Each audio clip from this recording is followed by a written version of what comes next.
You're in the 06010.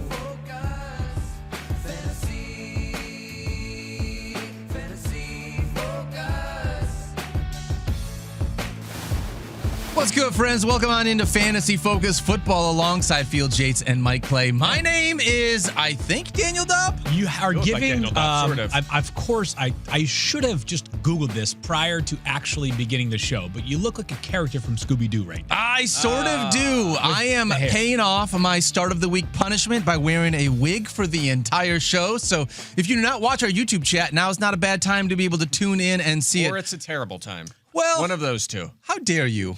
I thought I looked pretty good today. Thank you very much. You do look good. You just look different. I do look different. Mm-hmm. I do look different.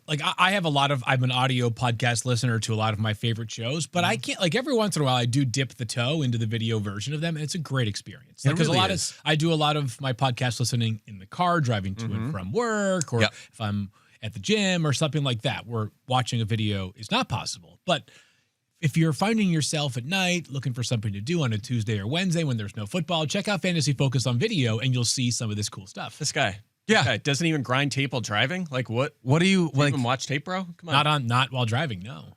Well, maybe you should step your game up, right? If you want to be the best. Yeah. I only do it when I'm trying to hold both of my kids at the same time. Okay. Wow. It gets them all 22 in on the Packers offense. For what it's worth, me wearing this wig is a punishment, like I said, for the starts of the week because I came in last place. We'll see how it goes. It's going to get in my eyes a little bit here, but you mentioned being a dad. I just wanted to throw this out there really quickly. I watched a video this morning of Shaq Barrett. On Instagram. Yeah, that was a nasty one. Jumping out of the way of projectient diarrhea. Is that a thing that you guys have had to deal with as parents? Oh, Daniel. Every parent gets forged in the fire that is projectile diarrhea. Okay. Yeah. It's it has happened. Yeah. Every once in a while, because Mike will sometimes send us in our group chat these videos in the morning of just some fun stuff. It feels like that you've been scrolling through. And that one I almost sent to you guys, and I was like, I don't know if I can send that one in a group chat. I think I'm good. Yeah, I'm good. I'm good. Yeah. Speaking of, I was also pretty good last night not having to watch the Dolphins go to 0-3, although they were more surprising than what I thought they were going to be. They found the end zone a couple of times. Gritty effort. I mean, I don't know if moral victories count or not, but they're now 0-3, but their best effort of the season. It was a 7-point game, and they had an opportunity to tie the game with a little over 3 minutes to go. Tua was picked off by Terrell Bernard. The Bills eventually kick a field goal that puts the game out of reach. We were talking about this pre-show, even last night, not a lot of fantasy curveballs last night? No. Josh Allen confirmed good. James Cook continues to be very busy. He is cooking so far for the Buffalo Bills. He has been an end zone magnet.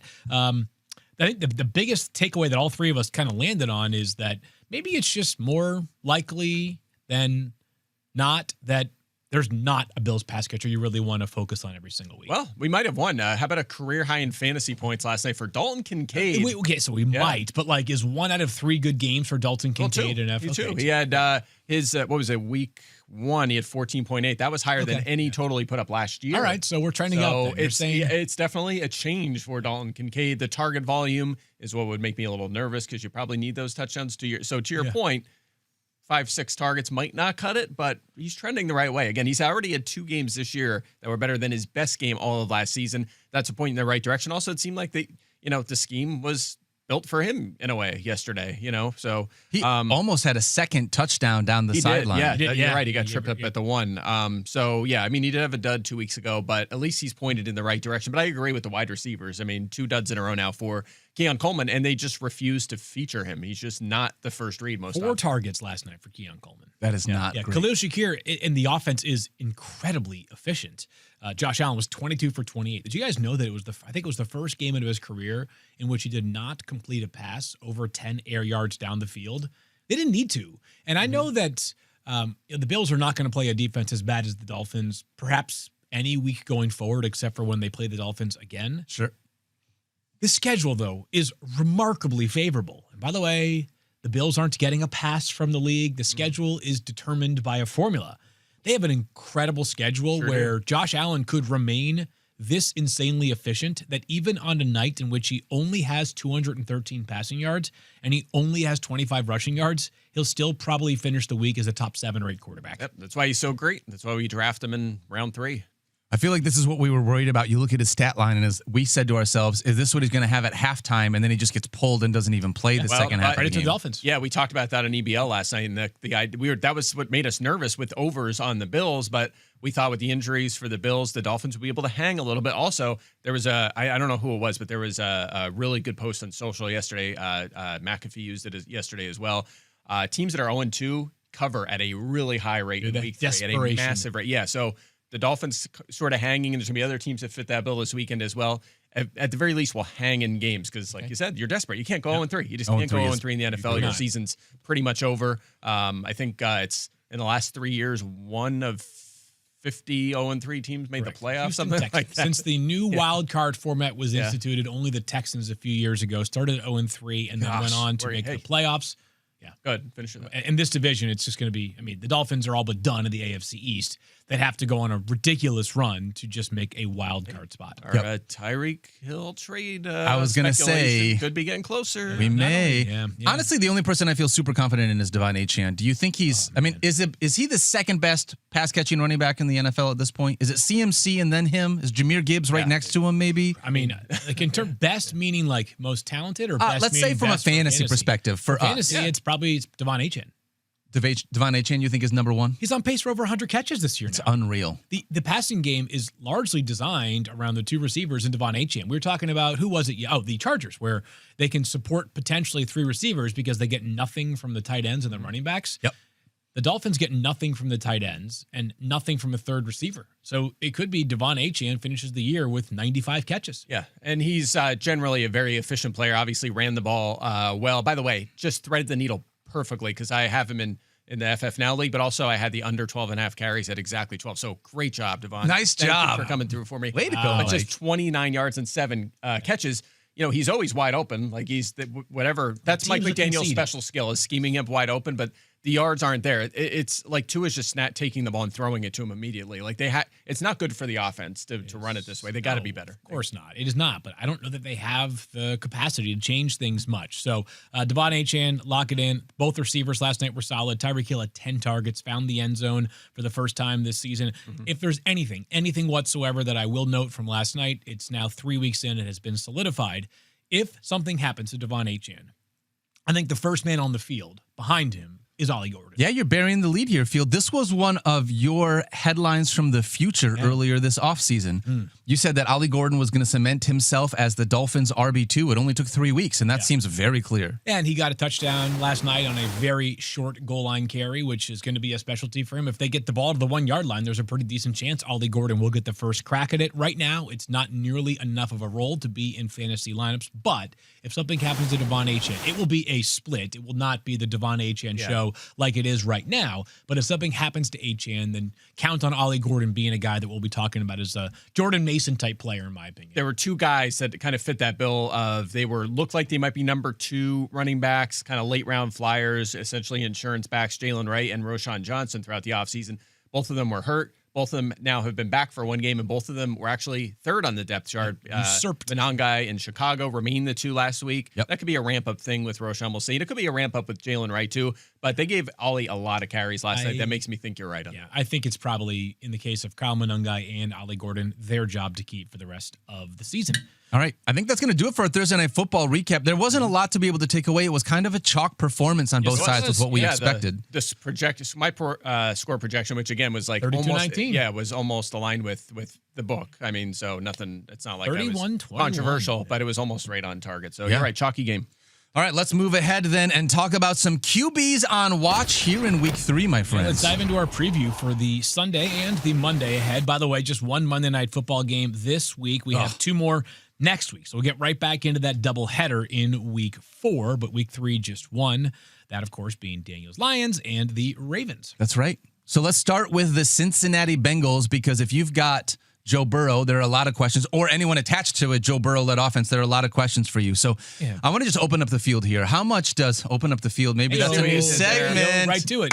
Yeah, this is really these are the major storylines that are questions that we are asking going into the weekend for week 3. And I think it's obvious that how much, if at all, does the Bengals offense regress with Jake Browning as opposed to Joe Burrow? I think we can categorize this 2 ways. One, sort of qualitatively, and then second is actionable items. Jamar Chase is going to be in your lineups. No two ways about that. Yep. But if you gave me the opportunity to start Jamar in a two-team league where you play one receiver, and it was Jamar Chase or Puka Nacua or CeeDee Lamb, those were examples of wide receivers that might normally be behind Jamar Chase in the rankings that he has now slid behind. T. Higgins does make me nervous. And I want to talk about a sneaky, and we can talk about T more in a second, a sneaky slow start for Chase Brown. Yeah. It has been, and Chase is still going to be ranked very high. He's still top 14 for all three of us. The volume has been solid. The efficiency has been unbelievably poor. Yeah. And this is a smaller back behind a bad offensive line. Do you guys think there's a turnaround coming here for Chase Brown, or juiced up passing game volume? Because that was the secret sauce for him last year on top of the incredible rushing production. Yeah. I mean, I think he's going to be okay because he has no competition. And they're still going to throw the ball. He's still going to be involved in passing situations. I will get a little more into this in a second, but when Jake Browning played 2 years ago, Joe Mixon was very good in fantasy. So, he was a guy that didn't really see much of a hit. They did run him more. They were extremely pass heavy with Joe Burrow that season. They were still pass first with Jake Browning, but it was a little more balanced. That allowed more rushing volume. So unless they had a running back, I don't see a big problem here for Chase Brown. I am hoping that there is more pass catching available to the running back, because I think normally Joe Burrow would be trying to find his guys downfield. But in this offense, is there a chance we just get more dump offs, which, like you said, could lead to more fantasy value for Chase Brown? First 2 weeks have not been as expected, and that inefficiency has been not great. The only way it feels like we're going to overcome that now in this offense is with more volume in the passing game. Does T. Higgins go from in your lineup to out of your lineup? He is a risky flex option for me. Not a lineup block for me. He did catch a touchdown from Browning last week, so that's good. I will say this, though. Hold on. That touchdown that he caught, basically the two defenders tried to tackle each other, then tackle T. Higgins. It was a weird looking play for him getting in the end zone. Fair point. Not the end of my evidence, though. Okay, my that's evidence fair. is I think we're still going to get big passing yardage totals out of this offense. Again, they're still going to throw the football plenty. But look, Jake Browning stepped in last week, had 241 yards and 3 total touchdowns in place of Burrow. Yeah. You look at those games in 2023, 7 games, he played most of the snaps. He was actually the number 4 scoring fantasy quarterback during those weeks, believe it or not. Wow. He had it a little bit with his legs. That. Three, what's that? I don't believe believe that. That's true. I have a hard time believing that's true. Yeah, 19.1 fantasy points per game, threw 11 touchdowns, ran for 3 more. Guys, he averaged 267 passing yards per game. That's a pretty big number. And I don't know that that's going to change, because you're still running this offense through 2 extremely highly paid wide receivers in T. Higgins and Jamar Chase. By the way, last week, Jamar Chase had 10 catches for 128 yards. Not in the game, just with Jake Browning on the field. So I feel pretty optimistic that these guys are going to be able to hang. Chase still wide receiver 1. Higgins, not as cemented as where we drafted him, but still a guy that most weeks you'll have in your life. I was going to say, that's been kind of the case for T. Higgins throughout his career, right? There haven't been too many, 8-game stretches where you're like, T. Higgins lock. Like, you're going to have to ride the wave a little bit with T because of the nature of this offense, his game, and the fact that there's a guy named Jamar Chase opposite of him. And by the way, they're 2-0. So it's not like they're 0-2 and they're just like, all right, we're packing it in for the year. They're motivated to still try to get in the playoffs and get Joe back. And so that's good. And by the way, Browning, we're probably going to be talking, I just laid out he was QB4. We're not going to rank him there, but he could have some streaming weeks if he plays decent ball. Yep. So he's a guy that you might need it this week, given how many quarterback injuries. Exactly right. Yeah, he's a fine super flex ad for sure. Which I think brings us to the second question of the week, right?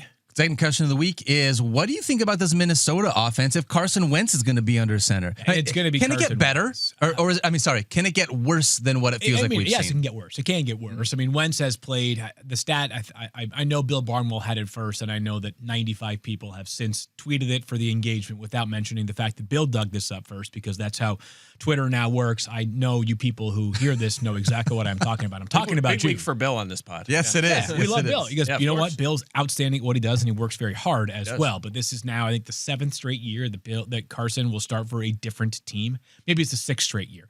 The bottom line is this: Carson Wentz is well traveled. He hasn't played great football recently. Last year against the Chiefs, I'm throwing away that start. It was week 18. They were playing at nobody. Yes. So it can, but it's not like Carson Wentz has evidence recently when he played for the Rams 2 years ago. Like, okay, Carson Wentz solves a lot of things. It can get worse. Yep.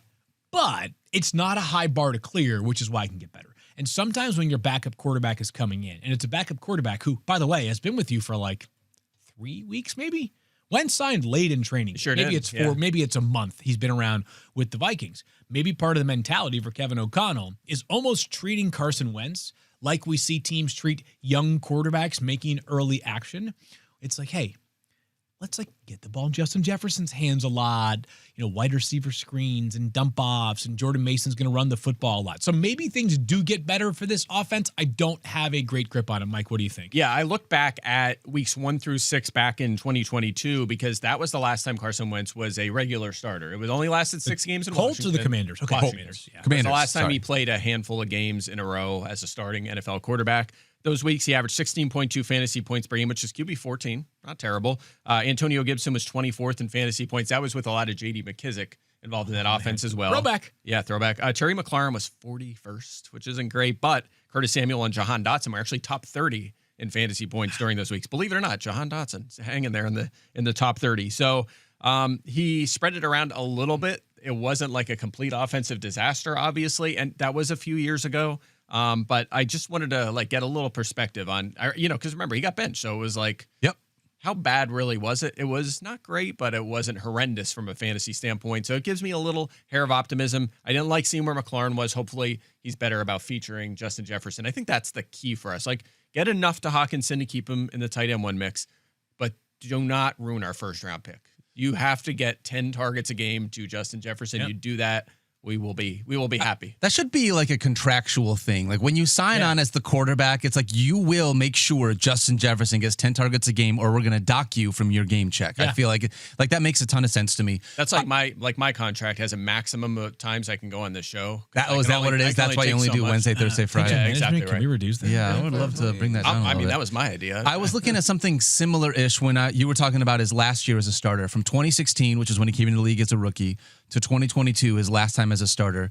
Over that stretch, he was the second highest passing quarterback to tight ends, only behind Patrick Mahomes. Part of that is he had a really dominant Zach Ertz and Dallas Goedert, so he had guys to be able to factor in, as a part of that offense. I wonder if that's the driving force behind those kind of stats. Well, I'm going to hope that this is a TJ. But he knows if his tight ends are open, he knows how to be able to find them and do a thing. I'm going to hope that maybe TJ Hawkinson gets a little boost because to start the season, it has been awful for Hawkinson managers. Definitely dubious on TJ. We shall see, though. Last thing I'll say on this offense is Kevin O'Connell's given us some signals that this might be more on Jordan Mason's plate than we saw last year in San Francisco.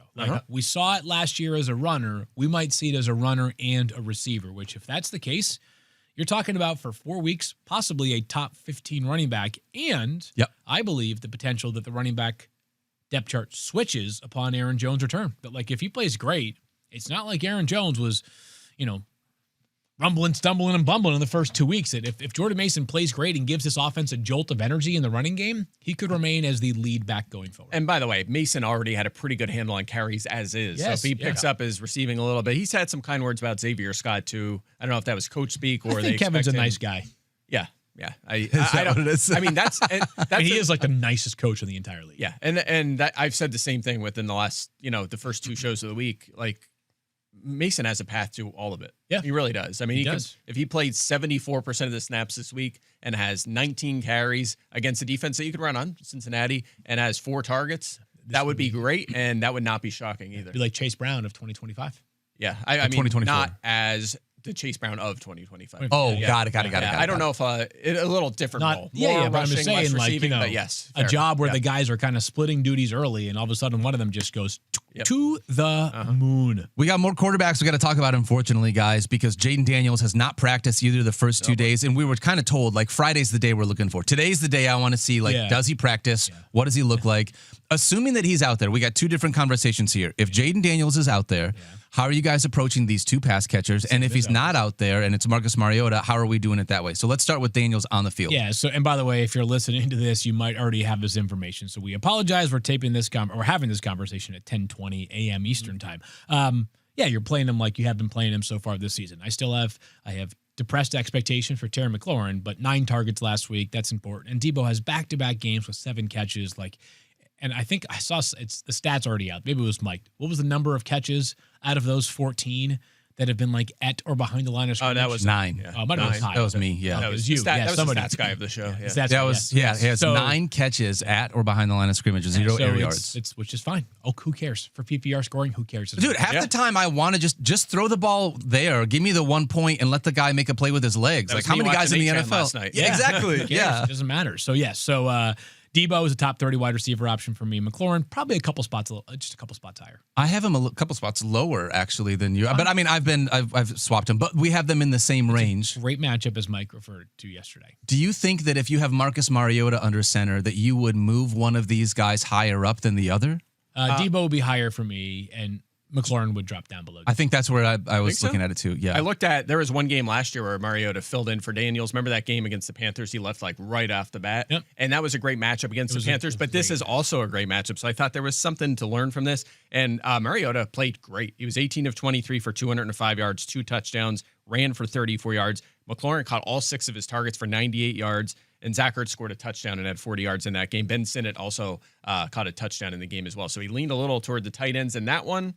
Maybe some short range looks for Debo makes sense, but McLaurin, he had a good connection with McLaurin. I think that is notable if you're panicking a little bit there. All right. We'll continue to monitor that. Obviously, that's probably one of the biggest ones because that's still in play here heading into week 3. Yep. And the good news about Jaden Daniels, I mean, the injury sucks, but given how prominent of a player he is, oh man, everybody will know exactly what his status is by probably this afternoon, but definitely by Sunday morning.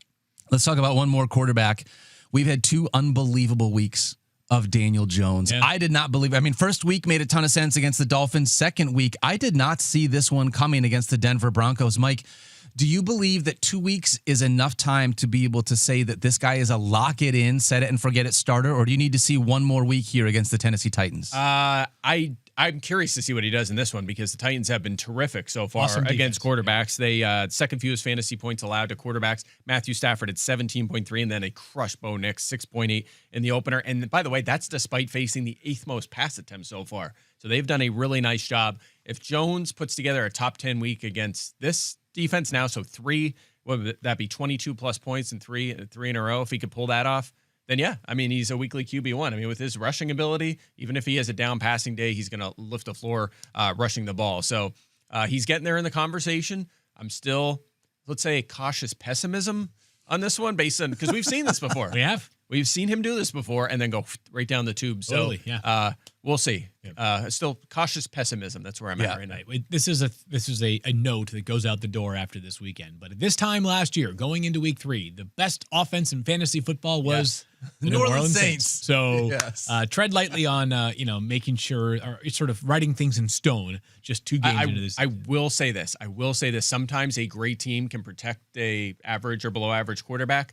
I talked about this in the preseason. I felt like the Colts had a borderline top 5 roster, quarterback aside, and maybe that counts for something. If they stay healthy and he just stays in his lane and does his thing, maybe he can hang and just put together a big season. So maybe it's cautious optimism now. I don't know. Maybe I'm talking myself. I'm flip-flopping. I think he'll be a streamer, matchup-dependent streamer, but maybe not. Maybe. Where do you guys have him this week? I think I've got him as a top 12 guy. I'm at 10 after we pulled out Jones from last night, so borderline starter. Yeah, I'm going to bite my tongue because I've got some thoughts on Danny Dimes later on. Ooh, I like it, Field. All right.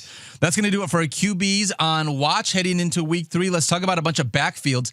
Then now through 2 weeks, we still have a bunch of questions on trying to figure out what's real and what isn't real.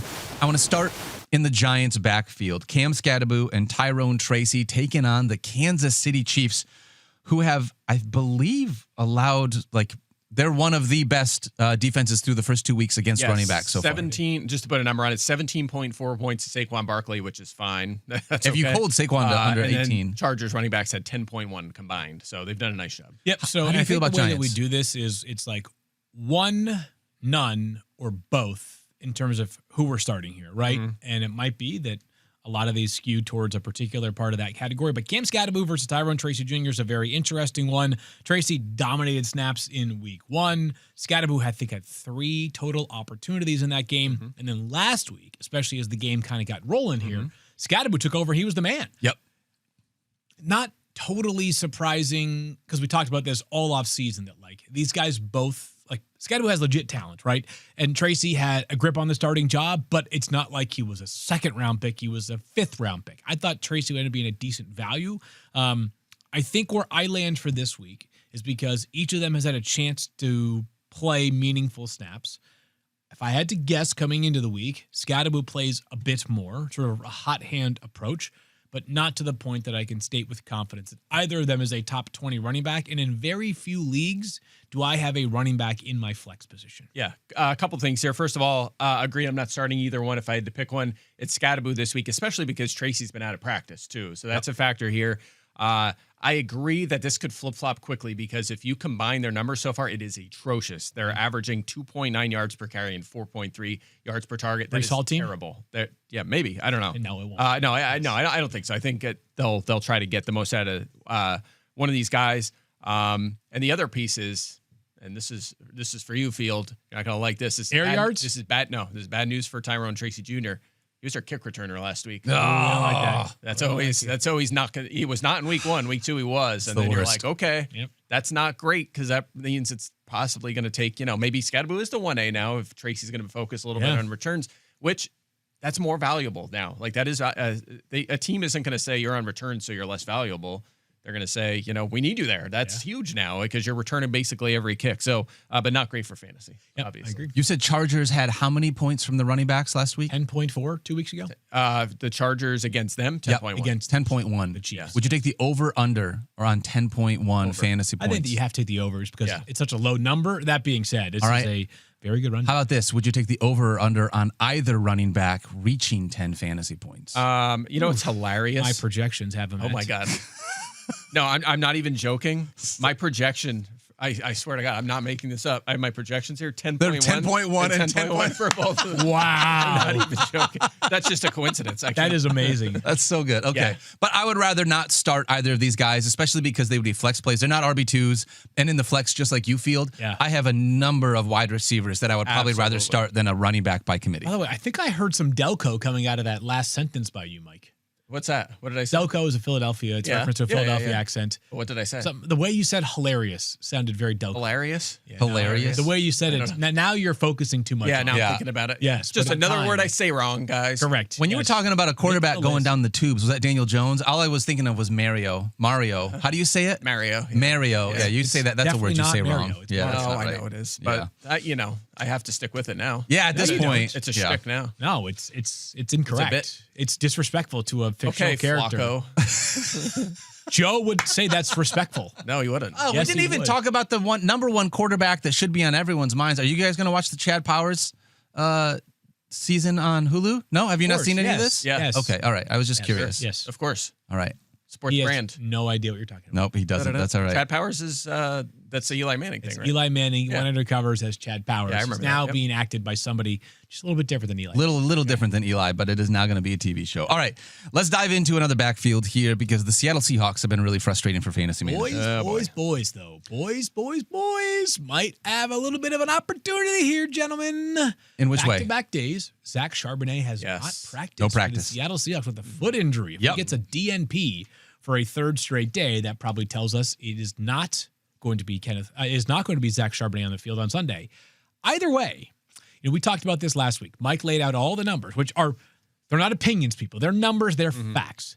Kenneth Walker III actually played less in week 2 than in week 1. He just was better. incredibly efficient.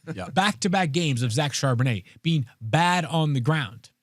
Maybe 2 games of Zach Charbonnet underperforming, plus Zach Charbonnet now being banged up, could lead us to what we need, which is 1 week for Kenneth Walker III to be the man by himself and to have an opportunity to rush for like 140 yards and a touchdown against the Saints, by the way, and just take this backfield over. It's going to be the door is open. The door is open, people. Yeah, I'm glad you put it that way because we haven't seen him being featured as the one yet. Yep. But the door is open for him to take Sometimes control. it just takes one game, right? And you're right. This is a great opportunity against this defense. Again, Saints 22.7 points to Christian McCaffrey. Yep. A combined 22.9 to James Conner and Trey Benson. And again, if Charbonnet doesn't play or is limited, it could be Walker taking most of that work. So yeah, he has a shot this week. I have an incredibly random note to share with you guys to get your opinion on.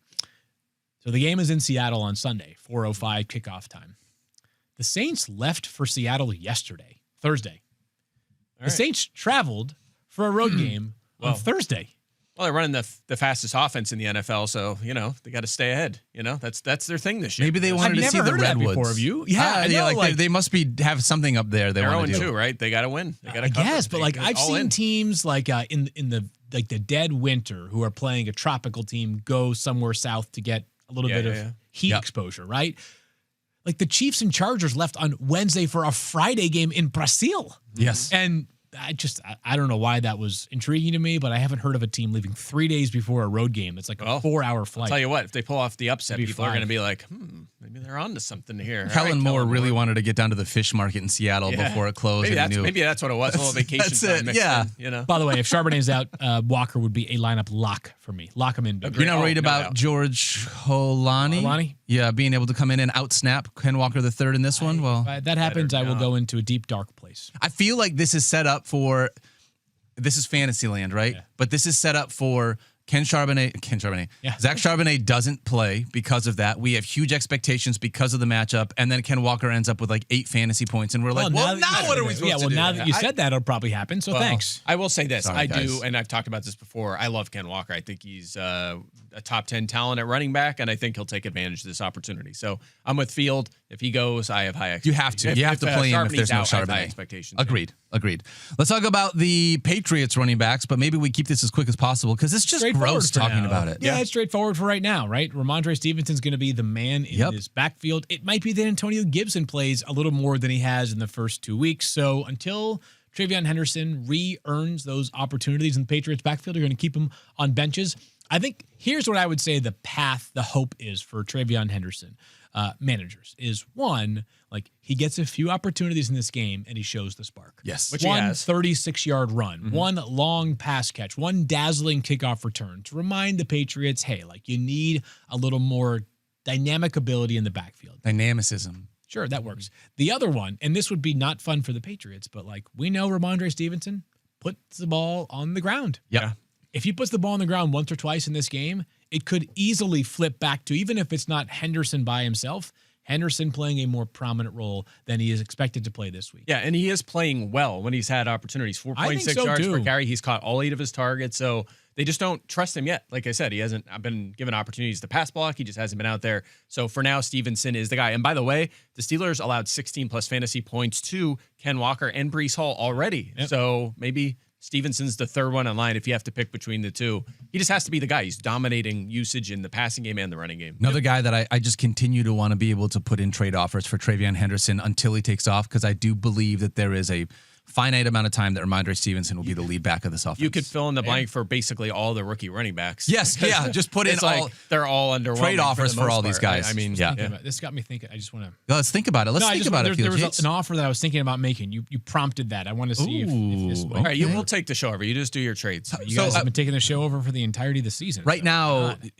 Ramondre Stevenson taking on the Steelers this week. Not an RB2, I guess, a shaky flex play if 29. You need him. Yeah, okay. Yeah. I would say a low ceiling flex option, right? If you have to, if you're benched, I'd rather go a different direction. But if you need him, with how much he's playing, agreed. You probably have a better option, but All right, let's talk about another rookie running back, Mike Clay, because this is a good one. Quinshon Judkins. I mean, we got our first look last week, and he actually looked pretty fantastic for the Cleveland Browns running the football. It was clear.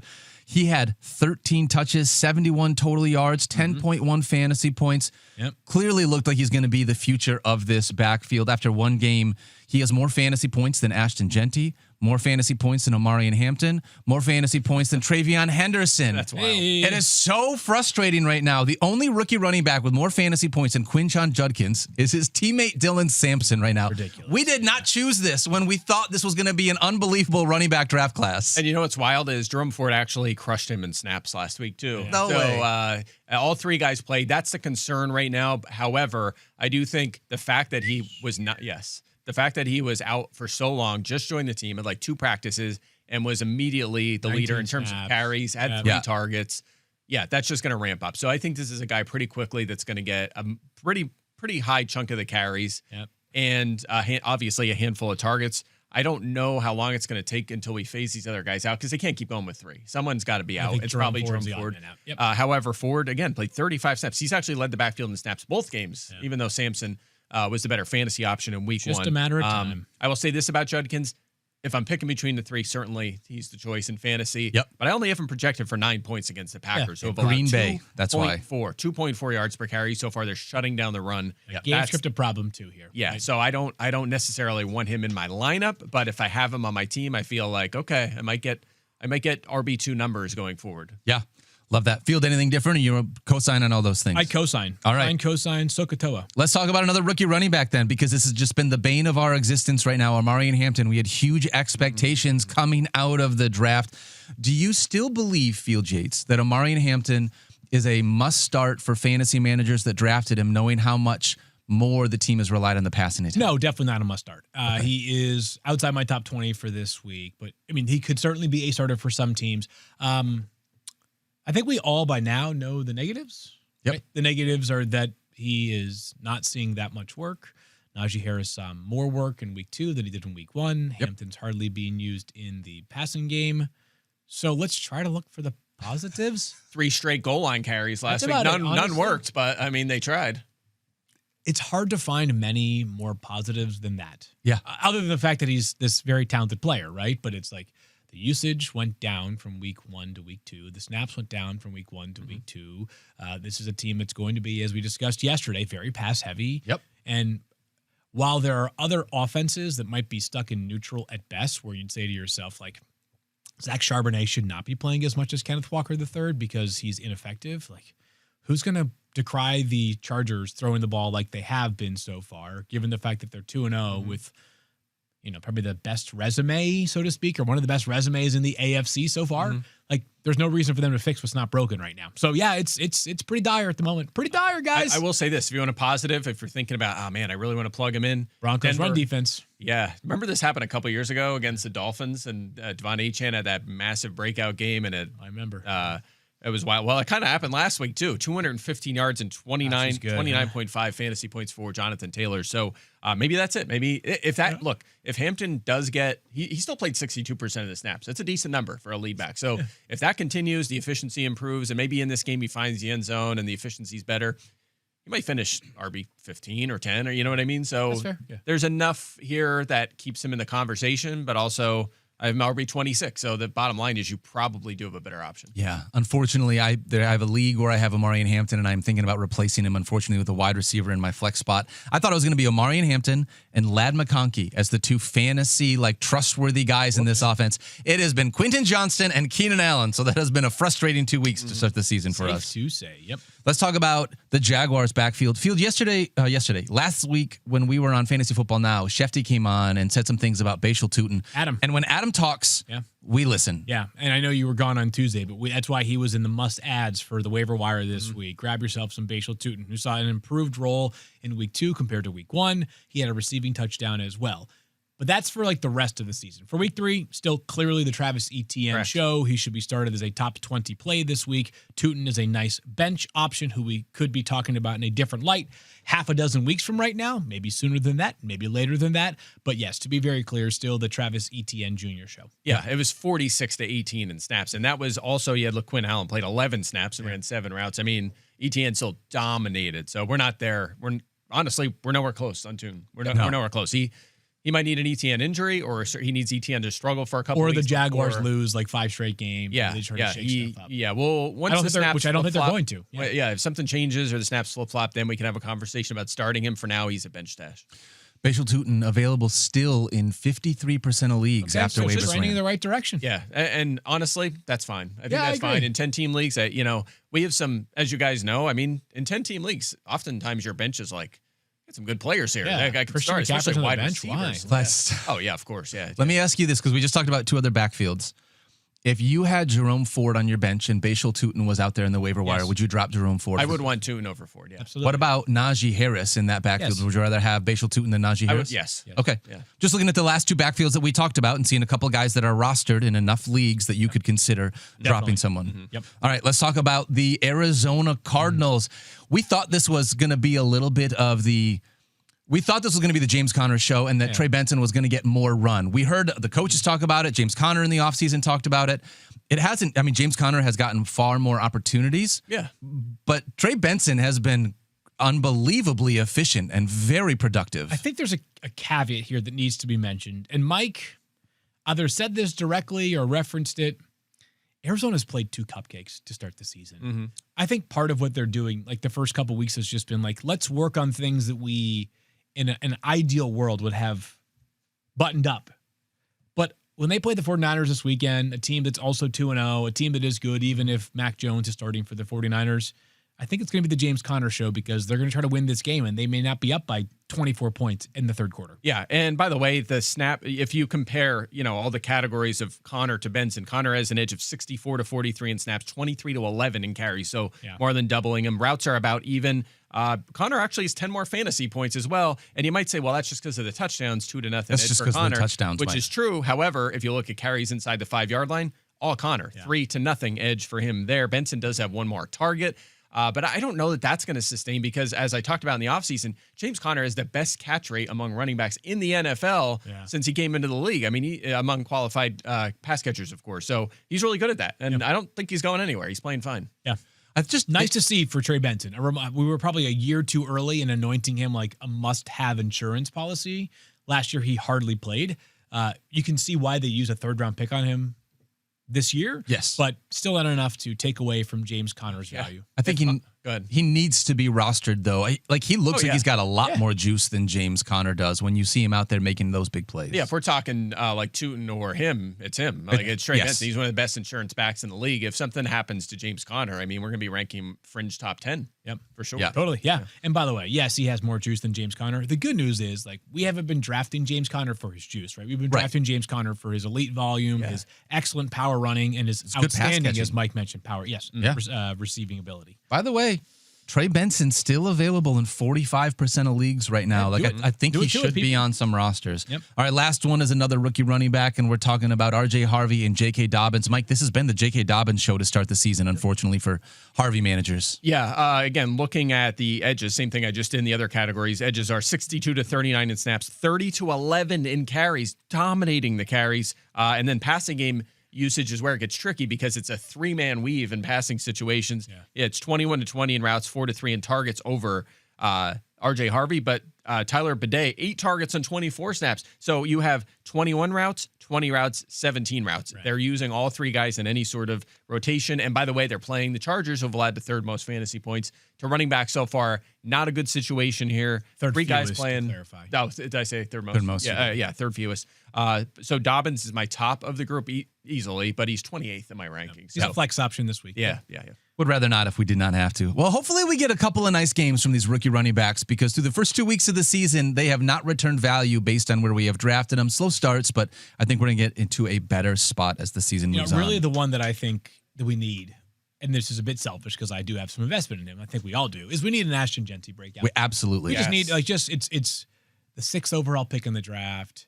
He's already saying some things that I interpret as like a touch of frustration. He had some comments about like, I don't think you draft me 6th overall to not play me a ton, basically. There's not like friction, I don't think. I just think that that's like the Devontae Adams statement last year, wasn't it? Didn't Devontae Adams say something similar where it's like, you don't pay me all this money to not throw me the football? Or am I making that up? Was that another wide receiver that had said something like that? It sounds like something a receiver would say. I just don't know. It's like someone had said, I feel like it was Devontae Adams, and they were talking about like, what's the best way to win the football game? Well, giving me the football is the best way to win the football game. Like that's like an annual tradition somewhere. Someone's going to say that somewhere. Yeah. But we really need one for Ashton Genty because it's the stickiest of any of the players that we've talked about, right? Like there's zero, and there should be zero competition for opportunity here. Omarion Hampton's nipping on the heels there. And I'm not saying that Najee Harris is any great shakes, but Najee Harris is like he was a 4-year starter for the last 4 years in the NFL. Like it's definitely he's more competition by himself than anything that Ashton Genty faces in Las Vegas. If there's a big topic next week, like the grand topic of the week, I hope it's breakout week 3 for rookie running backs. That's what we want. We need these guys to turn the corner. Yep. All right, let's talk about some tight ends here. Some tight end talk. We had an injury we'll dive into at the very end of this one, but I want to talk about some guys that will potentially be playing this week. Sam Laporta has kind of struggled through the first 2 weeks. Field Yates, sort of 13.9 fantasy points. Yeah. He's fine. But I think Laporta falls in the category of you either do or you don't, and I do. Like you just do. You do. Like you just play him, right? Like there's going to be enough solid weeks to offset the dud weeks like last week of 5.6 points. The way that we are ranking each week is which player has the highest chance to finish as the top scoring player at his position, right?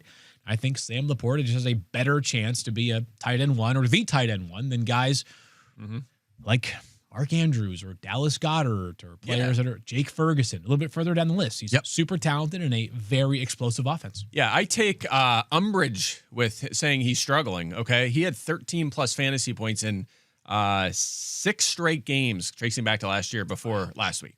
Love that. He heated up in the second half last year. He got the target share back on track after a terrible start, and he's been fine ever since. So target share overall is up from last season. He had a big week 1. Yes, he had a dud last week, but the offense was terrific. They just didn't need him really last week. And by the way, the Ravens have already allowed 40-plus yards to 3 tight ends. Wow. Only played 2 games so far. 2 are Chicago, or Cleveland, and one of them's Harold Fannin, who's basically playing wide receiver. But nonetheless, that position has done a nice job against them. So, what does Sam Laporta look like he does for a living when you're watching him on this? Like he looks like Luigi. He looks like Mario. Like he looks like the other side of whatever's going on there. Yeah, a little bit.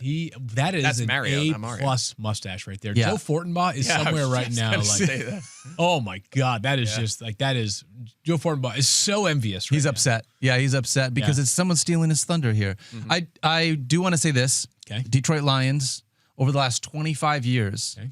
Have only beat the Ravens 1 time. How often have they played over the past? 6 times. 6 times, yeah. So they've won 1 game. That 67-yard field goal a few years ago. It did not feel good. My buddy Kurt was at that game with his daughter, and she did not totally understand what happened when that happened. Like, why is my father crying? Yeah, what's happening? Like the whole stadium just like did this thing. But it feels like if you look at the way that the Ravens have played offense, Detroit, this could be like a shootout game, and that's why I like Sam Laporta for sure in this one. That would be fantastic. Yeah. What about Kyle Pitts? I mean, can I ask you about... I think he's close. I think he's trending not to the same this tier isn't a trick, as Sam right? Laporta. No, I think he's either you play him or you don't. Right? Like, he's clearly more involved in this offense. He is. I don't think we're ever going to get back to the point that we had hoped for early on in Kyle Pitts' career, but in a position that is exceedingly thin. Yep. I think Kyle Pitts is somewhere between the 8th and 12th best tight end in fantasy football. How's that for a take? That's a good take. He's seeing career highs in snap share, route participation, and target share so far. All good things, and that includes his rookie season when he was tremendous in fantasy and had over 1,000 yards. And also, the Panthers have allowed the most yards to tight end so far this season, so a good matchup. The only thing I'll say is we have all this optimism for him, and his stats have not been good so far. He has 59 yards in week 1, which was fine. Yeah. He had 37 last week, so he's trending the right way in terms of usage, but the fantasy output has not been there. But cautious optimism here on Kyle Pitts. I agree. He's a fringe starting option. Again, it's the context of Kyle Pitts hasn't been great, but when you juxtapose him with the guy we're going to talk about next, Mark Andrews, he feels like peak Gronk. Yeah. Do you have cautious? Go ahead. I just wanted to say, since I took umbrage on Laporta, I want to take umbrage here as well because I disagree. I think Kyle Pitts is 24. I think he can get back to where he was as a rookie. A post someday type sleeper. Yeah, I think he can get back. He has the skill. He has the raw skills, and sometimes these guys that come in young, it takes him a while, and maybe he turns the corner. I don't know. Like, is there a board bet here that has like a 10-year shelf life on it? You know. Yeah. Well, you'll be retired by then. So you'll be on to NFL draft full time. Wow. You'll be retired from. Excuse fantasy. Me. Well, I'm just saying you'll be the next. Yes, you'll probably be hosting Get Up, and then you'll be like there's a lot that's going to be happening. Yeah, I don't think America would want that. Yeah, I mean, we know you're working on the hair so you can host one of them big shows. That's right? it. Have your own the field. You got a haircut though recently. It looks like. Did you get yesterday? I was going to say it looks nice. It took you guys 48 minutes to say. It didn't take me 48 minutes to notice. I just didn't want to one up Mike Clay by noticing before he did. Well, everybody's distracted by your wig. Yeah, that's what it is. Yeah. Mike, do you have cautious optimism on Mark Andrews? That seems to be a theme for you today. I take umbrage on his utilization since last year. Umbrage is the word of the day. 7 yards and 4 targets in 2 games so far, and that's with Isaiah likely out, and that's with him playing almost 80% of their offensive snaps. The Lions have done a terrific job against tight ends, so I don't think that changes. And honestly, if I'm looking at waivers and I see Isaiah likely out there, I'm throwing him on the end of my bench because I think there's at least a chance that they say, you know what, likely is our tight end of the future. Yep. Andrews is not going to be on this team next year. I can't imagine. I would be surprised if that were the case. I'm not sure he's even under contract for next year. Yeah. So, yeah, maybe not. So I think there's a chance they say likely he's the guy of the future. He's going to be a free agent. So he's the guy they're going to re-sign, I would imagine, in the offseason. We're going to feature him now. He's our guy. That I'm not saying that will happen, but it's at least a possibility to the point that I would put him on my bench, because if he becomes that feature target in this offense and has a 18, 20% target share, he's going to be a tight end one, and he's out there sitting on waivers in most leagues. I said this 2 weeks ago, maybe a week and a half ago, somewhere on the show, that Isaiah Likely was one of my favorite dynasty targets because you were getting him for nothing because he was hardly playing. Yep. Or he wasn't playing, excuse me. And it's like if he duds this week as well, Isaiah Likely does, which is possible, right? Like we have seen him be on the field and not have monster production. I would still make that offer because, to Mike's point, a year from now, the Ravens offense through the passing game is going to be built amongst or between or around Zay Flowers 1 and either Rashad Bateman or Isaiah Likely 2. I get it's agreed. A very low passing volume offense. That being said, if you can be potentially the number 2 target for a Lamar Jackson offense, And by the way, if you think we're overrating Isaiah Likely, go back to the offseason. Jeremy Fowler goes around and talks to GMs and coaches, and he gets anonymous rankings, essentially, of all the tight ends. Mark Andrews was, I think, like 4th on that list. Isaiah Likely was 8th. So front office evaluators felt like the 8th best tight end in the NFL right now is Isaiah Likely. So he is going to get paid this offseason. Yeah, I think it's going to happen maybe during the season, like a nice $15 million per year. That'd be awesome. Yeah, that'd be great. Make your dynasty trade before that happens. You ready for this? This is the arc that I would think there's a chance he follows. Do you guys recall when the Browns paid David Njoku and everybody was like, "Oh my god, that's a lot of money." A lot of money for that guy. And he then exploded. Yep. Same thing could happen with Isaiah Likely. I agree. I would love that. All right. Do you guys remember when who was it that played Austin Hooper a bunch of money? Was it the Browns? Browns paid Austin Hooper a bunch of money? Yeah. I feel like we have more big tight end paychecks than I had ever realized in recent years. And they're not even just for pass catching tight ends. Yeah. The problem is that it's the top of the market's so low that like it's insane to me. And we're getting off track here. Let me do it for 10 seconds. I love being off track. Please. The fact that Travis Kelce's highest per year salary was $17 million. Like peak Travis Kelce was making half of what these top receivers are making is mind-boggling. Yep. Wild. Agreed. That's why he had to marry up. I think that's really what it is. He's struggling right now. Everyone knows it. So it's like 17 mil per year to live off of. One more tight end that we have to make sure that we mention. Tucker Kraft unfortunately got hurt at practice yesterday. We're going to continue to monitor that situation. Check out Fantasy Football Now on Sunday morning. We'll have the latest. It's strange, but it was like, but I don't know. Like the first report was kind of ominous. Like, hey, he avoided something serious. Correct. Like got hurt. Then the follow reporting was like, hey, after evaluations, like things look pretty good. Is that pretty good compared to like a torn ACL? Or is that pretty good like, hey, he's pretty good to play this weekend? We'll get some clarity probably by Friday at 4 p.m. Eastern time. I have a league where I start 2 tight ends, and I picked up Luke. I have Kraft, so I picked up Luke Musgrave just in case. Yeah. But it sounds like he might play this week, so I'm not super concerned about it. Okay. Let's move on to our starts of the week.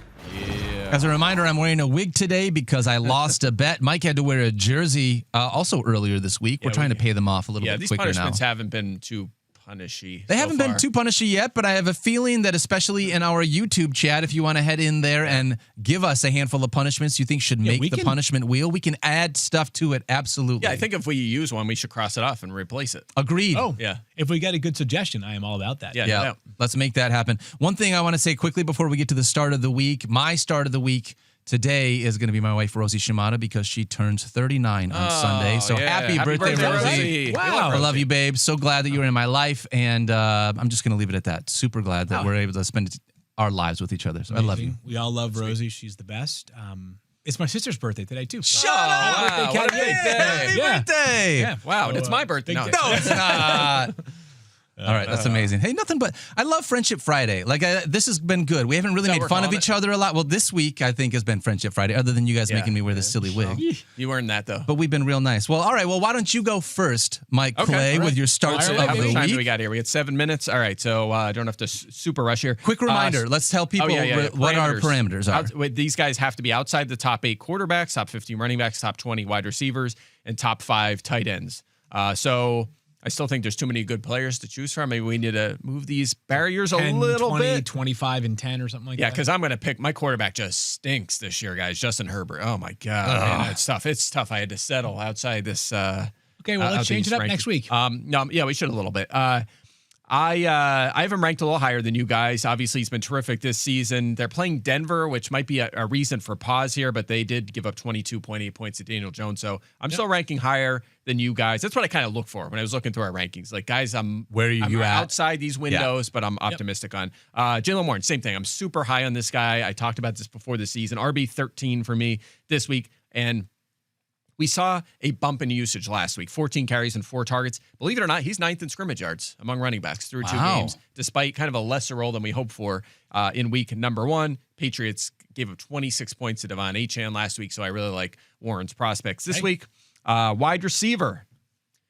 We talked about this, and it's all yours, Mike. It's all yours. What?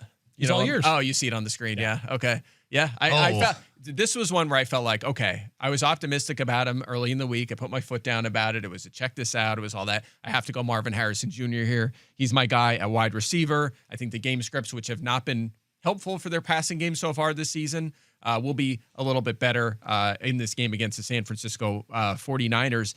And by the way, this also really quickly applies to Trey McBride. McBride only has 3 more fantasy points than Marvin Harrison this season. It's not like he's dominating the stat sheet either. So I think the Arizona passing game will have more volume this week. And that leaves tight end. Coming off a big week last week. Jake Ferguson, 78 yards on 12 targets last week. He also had 6 targets in week 1, which was good. Remember, Ferguson, big paycheck in the offseason. This guy is a featured part of this Dallas offense. That's not going to change. 4 for $52 million for Jake Ferguson. Yeah. We just need to get this guy a touchdown. I like this squad, and Harrison's going to lead me to triumph.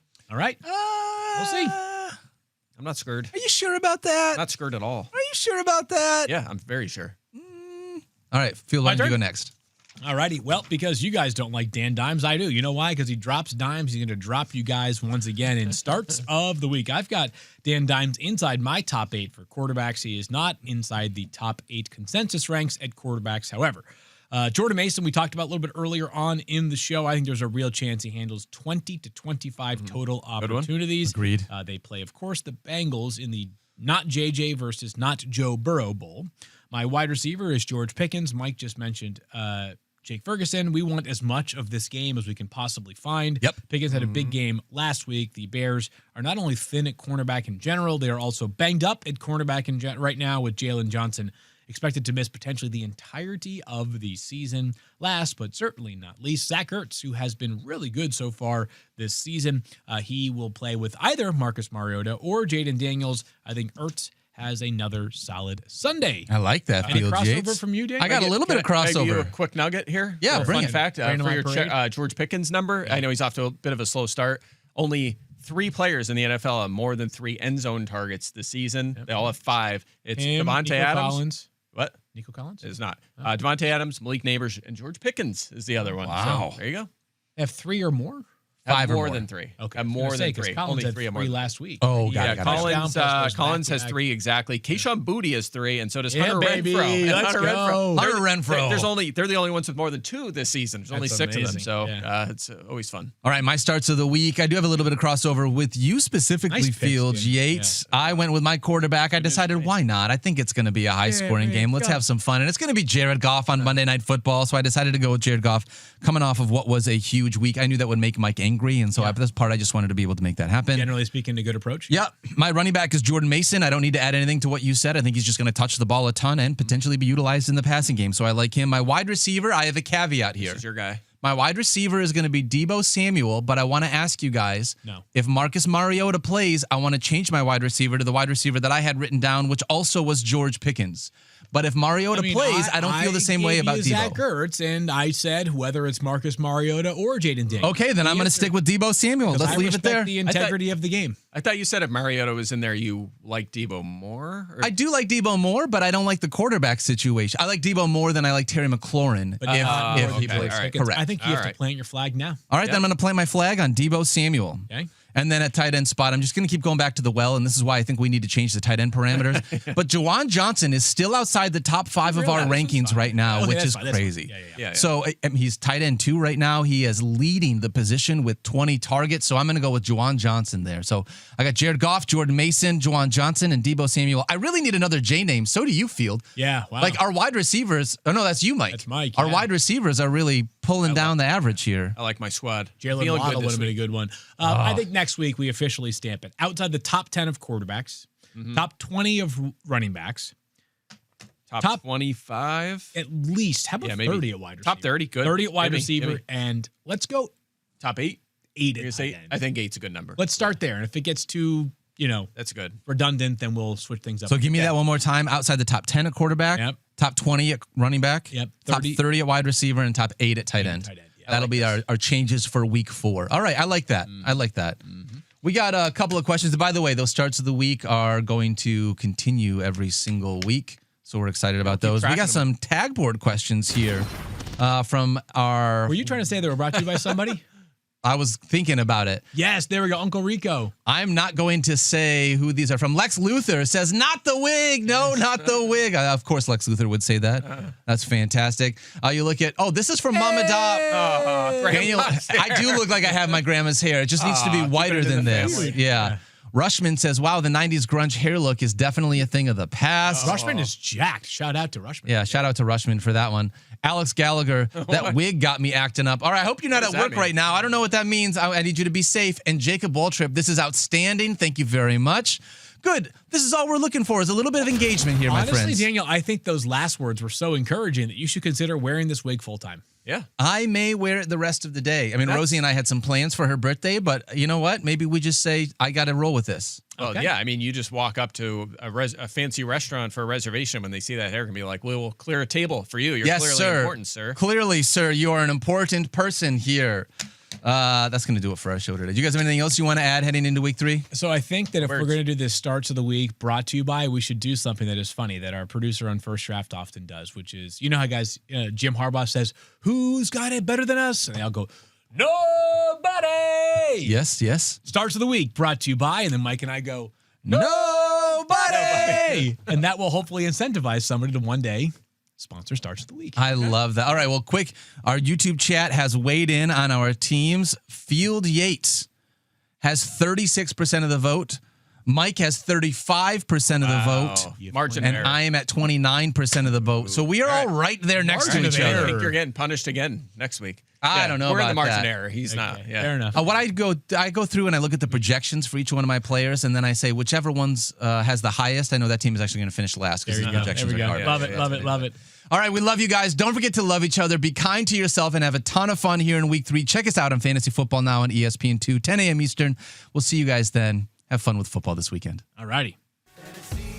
You're in the 06010.